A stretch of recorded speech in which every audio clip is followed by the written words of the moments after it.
vous êtes cofondatrice d'Euroville. On peut dire ça, mais je fais partie de la première génération qui était là présent pendant que mère elle était en train de concevoir ce projet. Et j'étais dans son école à la Chambre d'Euroville. Et on rencontrait souvent l'architecte d'Euroville, M. Roger Anger, dans notre école, qui venait nous parler d'Euroville après sa réunion avec la mère et nous donner des grandes feuilles pour qu'on fasse jouer notre imagination, comment nous, en tant qu'élèves, enfants à l'école de l'Ashram, comment nous on prévoyait dans nos rêves une ville idéale. Et alors, c'est voilà. un Mon projet contact qui est... avec Euroville depuis 65. Vous habitez encore là-bas, j'imagine? Oui, ça c'était à l'école. Et donc, quand Euroville a démarré en 1968, le 28 février, elle a fait participer beaucoup de gens de l'ashram, les étudiants. Et moi, j'avais représenté la Syrie pour la cérémonie de l'inauguration d'Euroville. Il y avait 121 pays représentés. Donc les pays absents, c'était justement remplacé par les élèves de l'école de la Chambre de la Mer à Pondichéry. Et aujourd'hui, il y a combien de... Mon contact avec Euroville, ça a commencé comme ça. Et puis quand j'ai fini mes études à l'Ashram, j'ai déménagé en 77 à Euroville. Donc j'ai vraiment suivi la naissance d'Euroville et l'évolution d'Euroville jusqu'à ce que moi-même je vienne vivre sur les lieux. Et c'était vraiment une nouvelle vie, un défi à tous les niveaux, aussi bien au niveau socio-culturel, politique, économique. Au milieu rural d'Euroville, on est entouré par le Tamil Nadu, les 5 villages. Donc tous les enjeux étaient en place pour nous faire avancer, pour nous faire réfléchir comment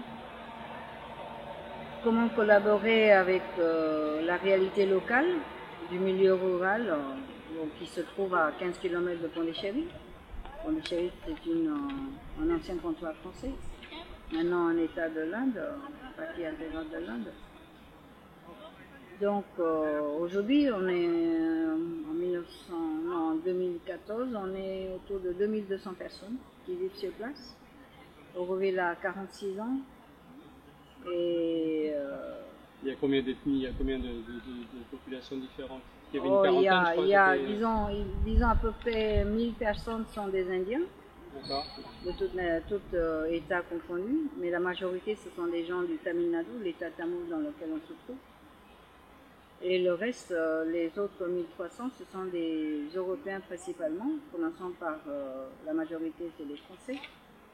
Après ça répartit un peu les Italiens, Espagnols, les Allemands, Hollandais, Belges, quelques peu Anglais, des Suédois, des Danois, des Norvégiens.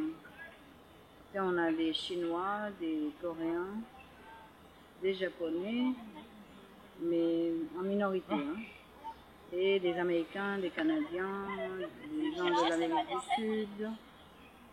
Et pas mal d'Indiens de différents États de l'Inde, comme moi je viens du nord-est de l'Inde, mais moi j'ai vécu toujours à Pondichéry.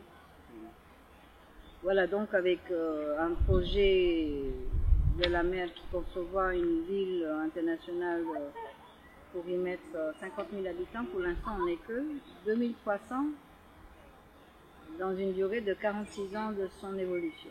Donc ça représente vraiment un défi pour développer ce projet. Donc c'était une terre aride, il n'y avait vraiment rien, il y avait les pluies de l'été et de la mousson de novembre. On met toute la bonne terre vers la mer, on est à une demi-heure du côte de l'océan du Bengale. On y applique toutes les nouvelles technologies, toutes les nouvelles connaissances, mais applicables, appropriées au climat et aux nécessités de la région du sud-est de l'Inde. Donc il y a une attitude de recherche sur le fond dans tous les domaines à Euroville que ce soit l'éducation, l'agriculture, l'économie, le commerce, le self-governance, comment gérer une communauté au niveau politique, comment faire la gestion de la communauté. Et puis au niveau des arts, voilà, c'est le domaine dans lequel je m'implique beaucoup. Il y a un grand potentiel de recherche dans le domaine artistique, aussi bien la danse classique, la danse moderne, le théâtre, la musique, aussi bien la musique indienne et la musique occidentale, les chœurs, la danse aussi, les instruments, oui, la danse, la peinture, la sculpture, les céramiques, tout. Et puis au niveau de l'impression, publication des livres, des articles, des poésies, de la littérature, du cinéma. On a un bureau de cinéma qui s'appelle Eurofilm, géré par Madame Souria et Gérard depuis 30 ans, une trentaine d'années. Et tous les vendredis de la semaine, on a un film d'auteur dans toutes les nationalités du monde. Donc, nous, c'est un milieu très riche, un projet d'un idéal très élevé. Mais pour beaucoup de gens, c'est une utopie, mais c'est une utopie qui existe et malgré tout, elle existera malgré nous. Selon les paroles de la mère, elle dit qu'Auroville, c'est une nécessité pour l'avenir de l'humanité. Si on est d'accord que l'avenir de l'humanité continuera et que l'espèce humaine n'est pas à sa dernière étape telle qu'elle se trouve maintenant, mais il y a d'autres étapes dans l'évolution de l'espèce humaine, selon Aurobindo et la mer, et selon beaucoup d'autres visionnaires sur la Terre, qui ont annoncé qu'il y a de la continuité. Et puis dans la tradition indienne, dans la philosophie indienne, on croit toujours à la réincarnation, donc la vie continuera. Donc malgré nous, si nous on ne se prête pas à la prochaine étape, ce sera d'autres générations qui vont venir qui vont le faire. Donc nous, on n'est qu'un petit chaînon sur le chaînon, la grande, la vie terrestre.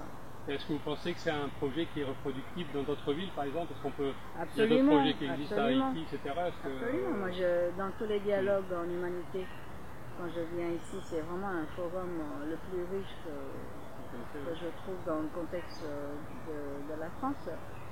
Et mais je dis, tout le monde cherche maintenant. Maintenant, la crise, elle est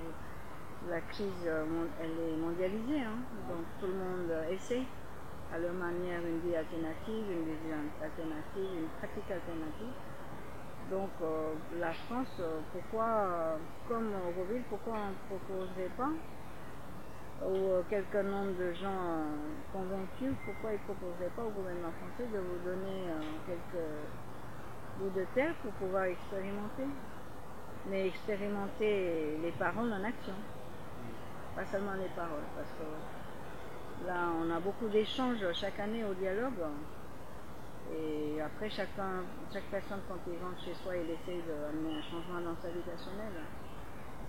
Mais sinon, au niveau national, régional, local, il y a beaucoup de gens, enfin, je ne suis pas la seule, mais beaucoup de gens souhaiteraient que peut-être que vous devrez essayer un modèle sans donner nécessairement le nom Auroville, hein, ça peut être autre chose. Oui, alors ça se fait sous forme d'éco-village, on retrouve beaucoup des gens Vous avez beaucoup de communautés en France, non?